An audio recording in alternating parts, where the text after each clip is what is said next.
మంత్రోపదీక్ష ఇస్తే ఏమవుతుంది అన్నారు. వాడు మధ్యలో వదిలేస్తాడు. ఆ వదిలేసిన వాడికి మంత్రం ఇచ్చిన నేరానికి ఇచ్చిన గురువుకి భగవంతుడు 28 నరకాలు కలిగిస్తాట. దౌర్భాగ్యుడా, వాడి టాలెంట్ నీకు తెలియకుండా ఇచ్చావా? అందుకని ఎవడికి పడితే వాడికి గురువు మంత్రోపదేశం చేయకూడదు.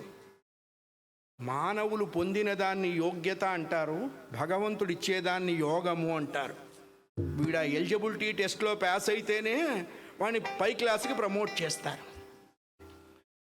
ఉపాసిస్తున్నానండి నాయన, స్నానం చేసిరా, నీకు నేను మంత్రం ఇస్తాను అన్నారు. అట్లా గురువులకి దయగలగాలి. వాళ్ళు మనల్ని చూస్తూనే మంత్రోపదేశం చేయాలి. మనం వాళ్ళ వెంటబడి చేయించుకోకూడదు. చేయించుకున్నా పర్వాలే, ఇప్పుడు వెంటబడితేనే చేస్తున్నారు. అప్పుడు యాక్సిడెంటల్గా చేసేవారు. స్నానం చేసిరా అన్నారు, చేసి వచ్చారు.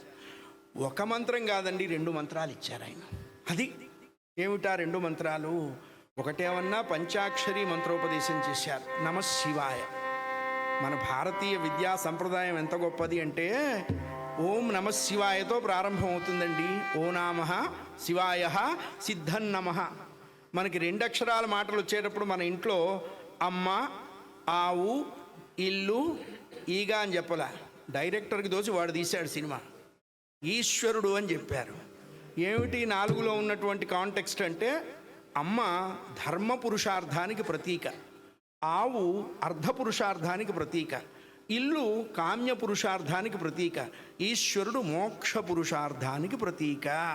ధర్మ అర్ధ కామ్య మోక్షాలు చిన్నప్పటి నుంచి మన తల్లిదండ్రులు మనకి రంగరించి పోశారండి. అది భారతీయ సనాతన ధార్మిక సంప్రదాయ వైభవం. అందులో పుట్టినందుకు మనం గర్వపడాలి. ఇందులోనే పుట్టాం, ఇందులోనే పెరిగాం, ఇందులోనే చచ్చాం, చస్తాం కూడా.